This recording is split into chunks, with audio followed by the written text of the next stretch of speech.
Apakah ini akhir dari Pertamina? 2 minggu lalu, Kejaksaan Agung telah mengumumkan 7 tersangka kasus korupsi di Pertamina. Kasus korupsi ini menyebabkan kerugian senilai 193,7 triliun pada tahun ke-2023. Padahal, korupsi yang mereka lakukan dimulai sejak tahun ke-2018. Artinya, sudah 5 tahun mereka korupsi. Kejaksaan Agung menghitung secara kasaran dengan mengalihkan nominal korupsi dengan jangka waktunya. Didapatkan angka 968,5 triliun atau hampir 1 kuadriliun. Kabarnya, korupsi ini dihasilkan dari mengoplos BBM jenis Pertamax dengan Pertalite. Kok bisa ya? Memangnya kronologinya seperti apa? Kita cek dari laman resmi Kejagung. Haduh, websitenya kok gini amat ya? Kita bisa bahas lain kali. Balik lagi. Di website ini tertera siapa saja yang terlibat dan skenario kejadian. Dari skenario ini, kita coba reka ulang kejadian. Begini ceritanya, tersangka Rifa Siahaan, Sani Dinar, dan Agus Purwono melakukan pengkondisian dalam rapat optimasi hilir atau OH.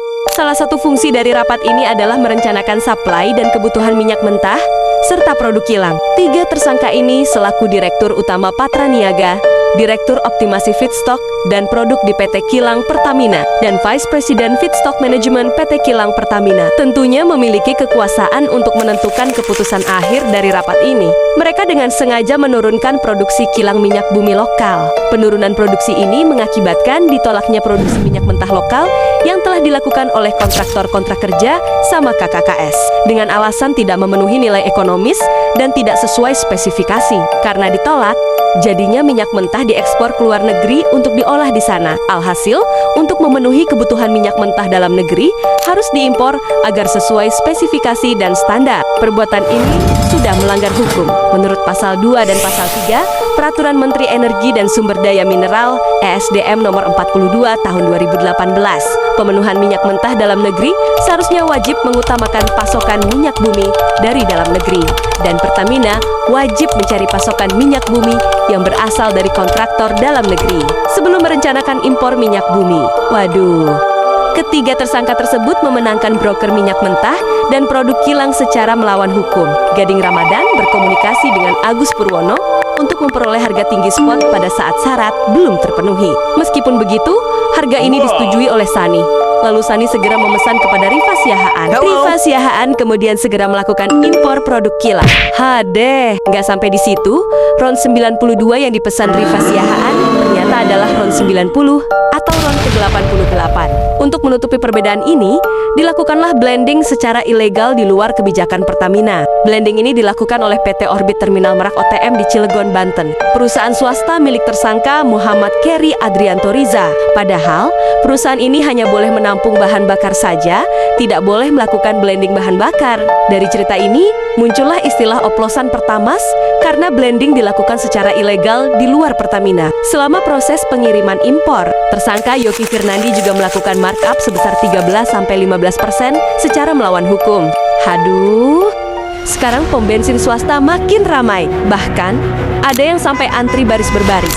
Terdapat berbagai perusahaan bahan bakar swasta di Indonesia, mulai dari Shell, Vivo, BP, dan ExxonMobil. Sebenarnya, mau perusahaan manapun, proses pengolahan bensin itu tetap sama.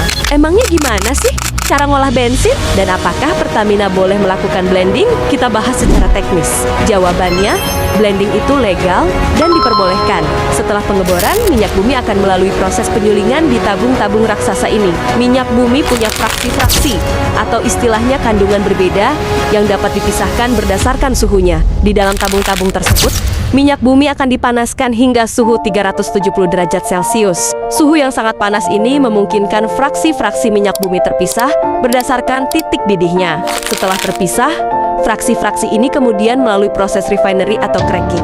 Tujuan dari proses ini adalah untuk memecah molekul besar menjadi ukuran yang lebih kecil. Selanjutnya, fraksi akan ditingkatkan mutunya melalui proses katalis atau pemanasan. Tahapan ini disebut isomerasi.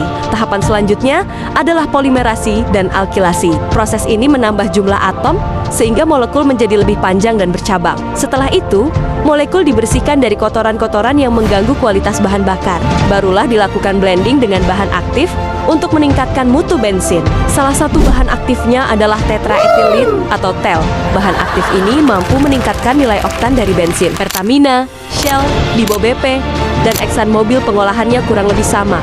Dan ada proses blendingnya. Hal ini mendukung pernyataan dari Menteri ESDM Bahlil Lahadalia yang menyatakan bahwa proses blending itu legal untuk dilakukan.